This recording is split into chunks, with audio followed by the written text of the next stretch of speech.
This is Lucy and Susan Letcher, otherwise known as Isis and Jackrabbit, reading from their Appalachian Trail memoir, The Barefoot Sisters, Southbound. In this podcast, Jackrabbit reads about hiking through Pennsylvania in late fall, where sharp rocks, cold weather, and a mistake with their food supplies set the sisters' tempers on edge. "You girls okay?" It was a gruff male voice. Shit, I thought. Just what I need, somebody to watch me hit bottom. I looked up to see a hunter in full camo gear and a blaze orange vest, carrying a large gun. "We're fine," Isis assured him. "Do you know if this is the Appalachian Trail?" "Appalachian Trail," he considered for a moment. "Runs along the next ridge over. Don't know how you ended up here." "Thanks," Isis said, and the hunter melted back into the woods. I collected myself gradually, still cursing. Back where the trail had turned into the woods, we examined the blazes closely. The paint was chipped and faded, barely more than a stain on the gray bark. "Look at this, Isis," I said. "It looks like these blazes used to be painted over with a darker color." Sure enough, a few flecks of grayish paint still covered the white in places. Isis swore. This must have been an old relo. We'd seen a few other places where the trail had been relocated, but generally the right direction was much more clearly marked. We stayed on the flat, grassy trail beside the field, hoping that this path at least would lead us in the right direction. My stomach rumbled loudly, my limbs felt weak, and my temper was ready to snap at the slightest provocation. We didn't find another blaze for almost half a mile. One consolation on these cold, hungry days was our pot of tea at night. For a few minutes after my half-liter of hot water, I would feel full and content. We always had enough water, often more than enough. We weren't going to make that mistake again. Isis carried a few flavors of herbal tea: peppermint, blackberry, chamomile, red zinger. After supper, when the wind rustled the dry leaves along the ridgetops and the lights in the valleys began to emerge from the gloom, I collected another handful of twigs for the zip stove. Huddled in our fleece jackets and long underwear, we tried to find a place out of the wind to sit and drink our tea. One night, Isis laughed to herself as she added tea bags to the pot. "What?" I said, slightly annoyed. Everything bothered me: the cold, the endless wind, my grumbling belly. What bothered me the most at that moment, though, was seeing Isis happy. It made me feel inferior, diminished. If I were a better person, I'd be laughing too, but instead I'm moping, I thought.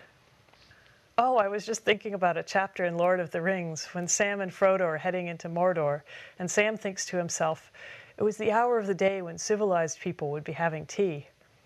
Civilized people would have eaten more than half a cup of instant potatoes. Well, yes, but think of it this way. At least we don't have malevolent supernatural forces on our tails. The consequences of our own stupid mistakes are bad enough. Isis sighed. "Do you have to be so negative?" "I can't help it. I'm fucking hungry." "Please don't use that language with me." "You sound just like our mother." "I'll take that as a compliment." She leveled her stare at me for a moment, then brightened as though remembering a secret. "You know what, though? The 501 shelter's coming up." "Huh. What's so great about a shelter?" "Anonymous Badger told me about it at the gathering. It's a huge shelter, all enclosed like a barn, right by the road. There's a caretaker who lets you use his phone. You could call for pizza and get it delivered." "Pizza," I sighed. "If we are where I think we are, we should get there tomorrow." The next day, the trail underfoot was littered with tiny, sharp rocks. The frost, which now lingered well into the morning, made them seem twice as painful. My belly growled insistently, as it had since we left Port Clinton, but now I cheered myself with thoughts of pizza. Mozzarella, juicy tomato sauce, substantial crust, onions, broccoli, olives, mushrooms. I held the image in my head and ignored the gnawing hunger and the cold. Tonight, I knew, we'd be in a shelter with 4 walls, out of the wind, eating a full meal at last. It must have been a weekend. We saw more people on the trail that day than we had all week. 2 middle-aged men stopped to talk to us while we filtered water from a stream. The one in front did most of the talking, and his companion held back, watching us. "You guys through hiking?" "Yup." "Oh, I've always dreamed about it." "You ought to do it then," I said. "It's a free country. All you've got to do is save up some money, get 6 months off, and walk." He shook his head and sighed ruefully. "It's the time off that's the problem. Me and my buddy here, we're high school teachers. I teach English, he does chemistry. We hike as much as we can in the summers, but we can't get more than those 3 months off." "You could hike it in sections," I said. "A couple 100 miles at a time. We met a lot of people doing that." "It's hard to get away from the wife and kids. Maybe when they're older." He caught sight of our feet. "Are you hiking barefoot? Barefoot in Pennsylvania?" We nodded. "Did you come all the way from Maine? Barefoot?" We nodded again, and Isis held up one of her splendidly calloused feet for inspection. "Well, my hat's off to you. Boy, this'll be part of my campfire stories for years. I'll tell the grandkids about you, when I have grandkids, that is." Finally, his companion spoke up. "Would you like a beer?" "That'd be awesome, thanks." The can felt numbingly cold under my fingers, and wisps of steam rose from the metal.